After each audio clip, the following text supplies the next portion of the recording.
Salam, selamat pagi jemaat yang dikasih Tuhan.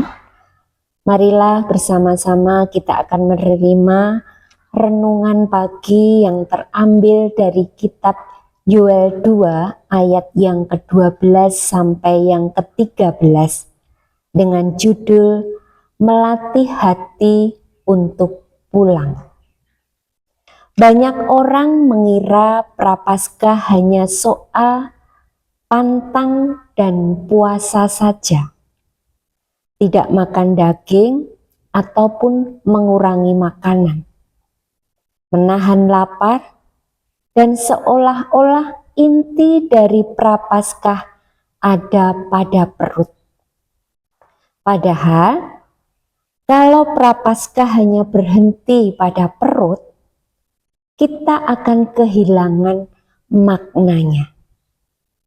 Melalui kitab Yoel 2 ayat 12 sampai yang ke-13 ini Tuhan berseru, "Berbaliklah kepadaku dengan segenap hatimu, koyakkanlah hatimu dan jangan pakaianmu."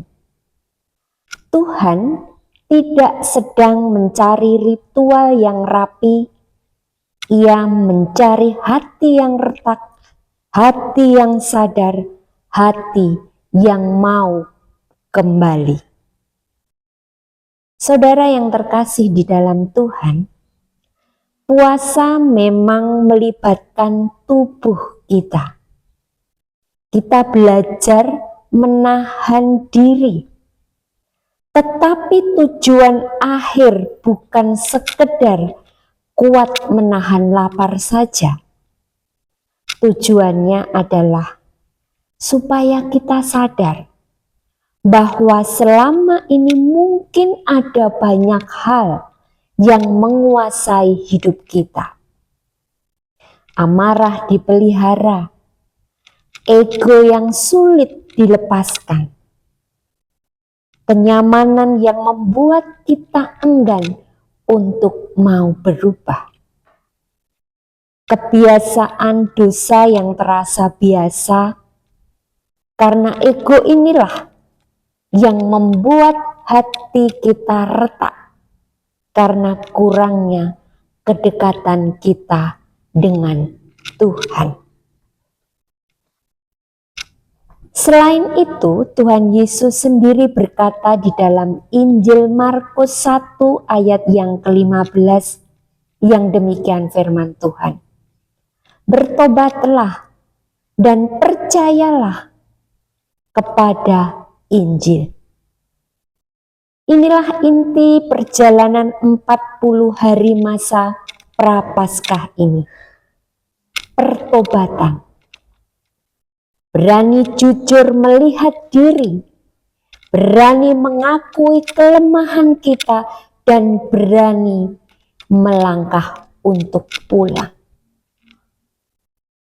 Saudara yang terkasih di dalam Tuhan,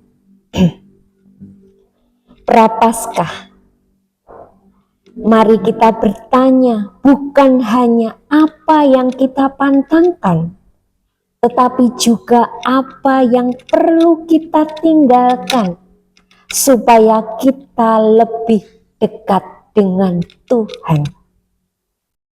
Sikap apa yang harus kita lembutkan? Dosa apa yang harus kita hentikan?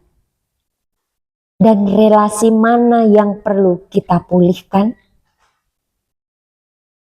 Prapaskah bukan tentang menjadi sempurna dalam sekejap.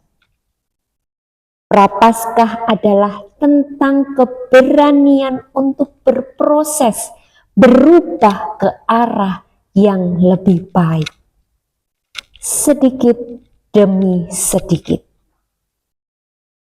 Tentang membuka hati agar Tuhan membentuk kita kembali.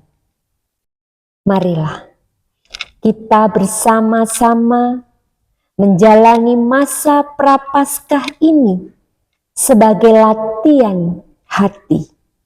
Dan dalam setiap langkah pertobatan kita sedang berjalan pulang kepadanya. Tuhan Yesus memberkati kita semua. Amin.